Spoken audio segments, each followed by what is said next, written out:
Bismillahirrahmanirrahim. Assalamualaikum warahmatullahi wabarakatuh. Perkenalkan, nama saya Muhammad Kois Robani dengan NIM D1012111020 dari Departemen Teknik Perencanaan Wilayah dan Kota, kelas B, Fakultas Teknik Universitas Hasanuddin. Pada kesempatan kali ini, saya akan membahas tentang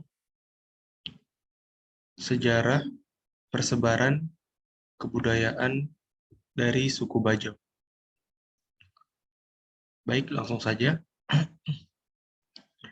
Suku Bajo merupakan satu-satunya suku yang tinggal sekaligus memiliki aktivitas utama di laut. Nah, mereka itu pelaut tertangguh di Nusantara. Selama berabad-abad, mereka mengarungi samudera.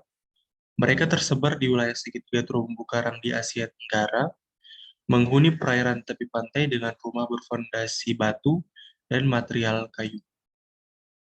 Nah, pada zaman dahulu kala, orang-orang suku Bajo ini terbiasa hidup di atas perahunya, atau sering disebut dengan nomaden. Namun, saat ini banyak orang Bajo yang membangun rumah di atas laut dangkal sebagai tempat tinggal mereka. Nah, oleh sebab itu, orang Bajo sering sekali memiliki julukan sebagai orang laut, gipsi laut, atau pengembara laut. Nah, saat ini suku Bajo telah banyak yang tinggal di daratan akibat adanya berbagai macam perubahan di laut. Nah, bukan hanya di Indonesia, suku Bajo telah tersebar di lautan Malaysia, Filipina, dan Thailand. Di Indonesia, mereka tersebar di sekitar Kalimantan Timur, Kalimantan Selatan, Sulawesi Selatan, Sulawesi Tenggara, Nusa Tenggara Barat, Nusa Tenggara Timur, dan di sekitar wilayah Indonesia bagian timur lainnya.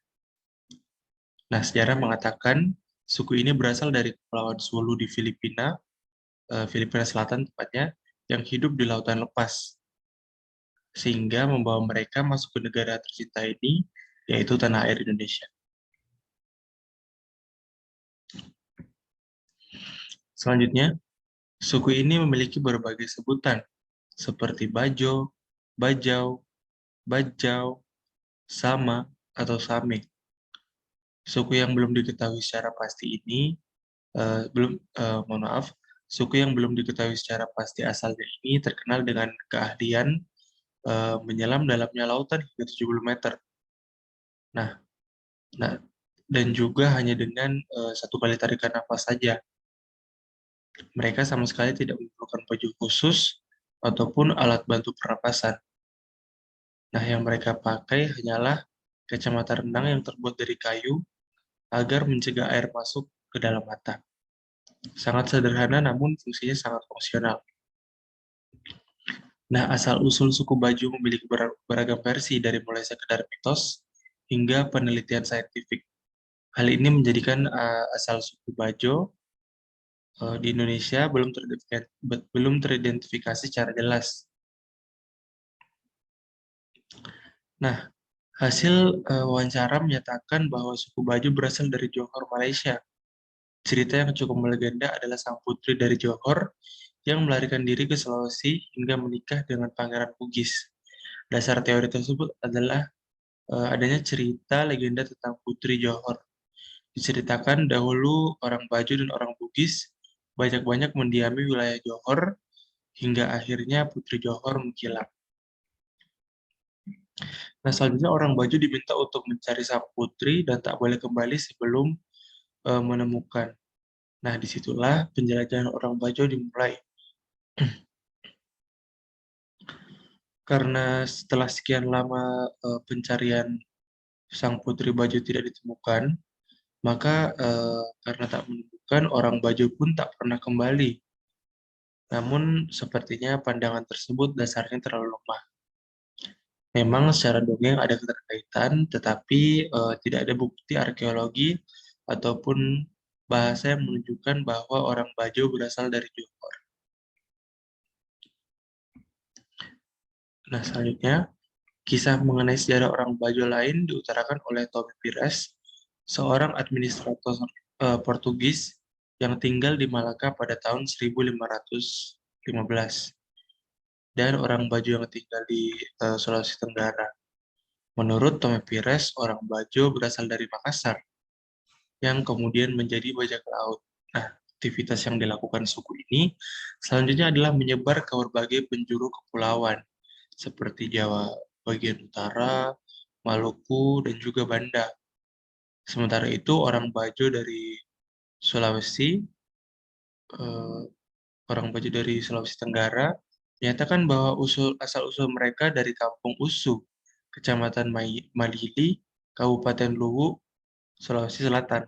Nah, kata Bajo berasal dari kata Bugis tak Bajo-Bajo yang berarti terbayang-bayang.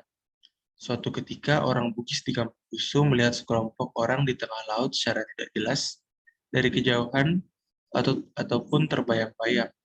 Itulah mengapa disebut tak Bajo-Bajo.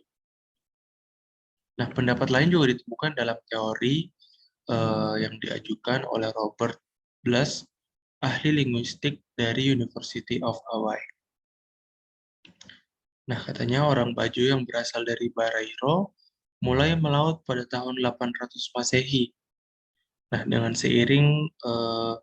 dengan berkembangnya kerajaan Sriwijaya, menurut teori itu orang Bajo melaksanakan tugas sebagai pendukung perdagangan hingga akhir masa Sriwijaya. Nah, mereka kemudian tinggal lebih lama di wilayah Sulu, Filipina, dan kembali menjelajah lagi sekitar tahun 1400 Masehi. Nah, selanjutnya, setelah agama Islam menyebar pada abad 15, orang Bajo mulai berimigrasi ke daerah selatan, menyebar lagi hingga ke wilayah Kalimantan dan juga Sulawesi. Masa selanjutnya, Bajo menyebar lebih luas hingga ke Nusa Tenggara, namun tetap saja teori tersebut masih eh, dianggap suatu hipotesis. Nah, suku Bajo saat ini telah menyebar ke berbagai wilayah di Indonesia. Suku ini tetap tinggal di wilayah pesisir pantai, eh, meskipun tidak lagi di laut seperti dahulu kala.